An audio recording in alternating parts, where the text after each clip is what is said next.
আপা আপা আপনি হলো অ্যাম্বুলেন্স দিয়েছে আপা। অ্যাম্বুলেন্স আসছিস মানে আবার কি হয়েছে? টাকা খরচ করে মানে কি? আর সব টাকা চার্জ করে ভালাই। আপনার ছেলে হয়ে কি এতগুলো টাকা আমি খরচ করতে পারি? কত টাকা দিয়ে আনছো? ঘন্টার জন্য নিয়ে আসছি, বলছি আমার আব্বারে হসপিটালে দিয়ে আসতে হবে, 500 টাকা দিব। আব্বারে টাকার কথা কইলি কেন?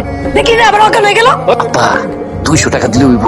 কি এমন অসুখ হয়েছে? বাজারে গিয়া ডাক্তার নন্দীর দোকান থেকে 5 টাকার ওষুধ দিলে আমি ভালো হয়েছে। ভালো লাগতেছে না, বিদায় কর। আমাদের রুগী ভালো হয়ে গেছে, আপনার জানগা। আমার কিছু দিবেন না? স্যার এই 10 টাকায় সম্বল ছিল, নেন দেখেন।